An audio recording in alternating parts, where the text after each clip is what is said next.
मला सांगा की उत्तर रत्नागिरीसाठी उद्धव बाळासाहेब ठाकरे गटाला नवीन युवा नेतृत्व जिल्हाध्यक्ष मिळालंय.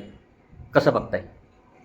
युवा नेतृत्वाला संघटनेची जबाबदारी मिळणं ही गरज होती.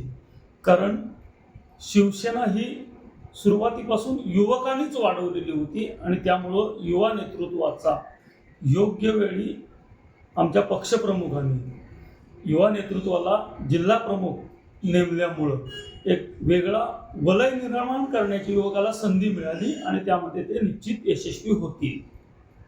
आता ते युवा आहेत आणि तुम्ही सगळे बेसिक आहात, तर दोघांचं कम्पॅरिझन होईल का? म्हणजे दोघंही एकत्र असे काम करतील का? काम करायला कोणती अडचण येईल का?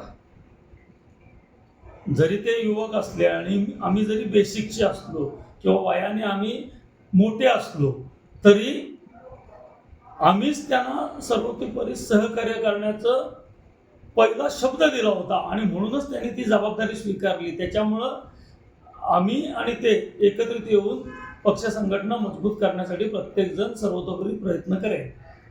नुकतेच आरक्षण जाहीर झालेलं आहे, त्याबाबत आरक्षण काही मतदारसंघात काही लोक नाराज असतील, पण बहुधा ग्वागरमध्ये आरक्षण समाधानकारक पडलेले आहेत. त्याच्यामुळं काही तुम्हाला अतिशय चांगल्या लढती पाहायला मिळतील आणि इलेक्शन आम्ही किंवा निवडणूक या आम्ही निवडणुकीसारखीच लढणार. ती अशी भोळेपणात साध्यापणात आम्ही लढणार नाही.